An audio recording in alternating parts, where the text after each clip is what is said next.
મોટા સમાચાર ચોમાસાને લઈને અંબાલાલ પટેલની સૌથી મોટી ભવિષ્યવાણીના અહેવાલ અત્યારે આવી રહ્યા છે।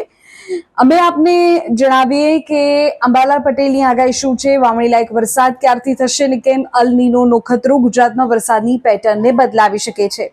આપણે ચોમાસાની એન્ટ્રીની ઘડીઓ ગણી રહ્યા છે, પણ આ વર્ષે મેઘરાજા કઈ રીતે, ક્યારે, કેટલા વરસશે તેને લઈને હવામાનના સૌથી વિશ્વસનીય ગણાતા નિષ્ણાત અંબાલાલ પટેલે એક મોટી ભવિષ્યવાણી કરી છે। ગુજરાતના ખેડૂતો જેમના આંકડા અને નક્ષત્રોની ગણતરી પર સૌથી વધુ ભરોસો કરે છે, તે અંબાલાલ પટેલે આગામી ચોમાસાને લઈને ચોંકાવનારા અને મહત્વના સંકેતો આપ્યા છે। અંબાલાલ પટેલના મતે આ વર્ષે ચોમાસાની શરૂઆત સામાન્ય લાગશે, પણ આગળ જતા મેઘરાજા પોતાનું રૌદ્ર સ્વરૂપ બતાવી શકે છે અને આ આગાહીમાં સૌથી મોટી ચિંતા અલ નીનોની અસરને લઈને છે।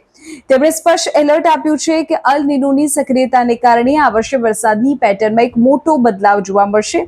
આ બદલાવને કારણે કેટલીક જગ્યાએ ભારેથી અતિભારે વરસાદ, પૂર જેવી સ્થિતિ સર્જાઈ શકે। વળી અમુક વિસ્તારોમાં વરસાદ લાંબો સમય વિરામ લેશે, જે ચિંતા પણ વધારી શકે છે।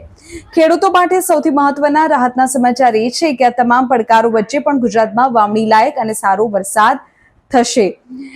અંબાલાલ પટેલના જણાવ્યા અનુસાર જૂન મહિનાના મધ્યથી જ રાજ્યના વાતાવરણમાં પલટો આવશે। દક્ષિણ ગુજરાત, સૌરાષ્ટ્રના દરિયાકાંઠાના વિસ્તારોમાં ગાજવીજ સાથે તીવ્ર ગતિએ પવન ફૂંકાતા મેઘરાજા ધમાકેદાર બેટિંગ કરશે, ખેડૂતો માટે વાવણીના સંકેત આપશે।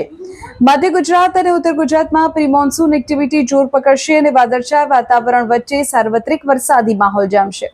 અંબાલાલ પટેલે એમ પણ કહ્યું છે કે આ વર્ષે ચોમાસું સારું રહે, પણ અલ નીનોની અણધારી ચાલને કારણે વહીવટીતંત્ર અને ખેડૂતોએ હવામાનની પડની અપડેટ પર નજર રાખવી પડશે। અંબાલાલ પટેલની આગાહી બાદ હવે જગતનો તાત પણ પોતાની ખેતીના આયોજનમાં જોડાઈ જશે। અલ નીનોના ખતરા અને પડકારો વચ્ચે આ વર્ષનું ચોમાસું ગુજરાત માટે કેટલું સુખદ અને સમૃદ્ધ રહેશે તે જોવું રહ્યું।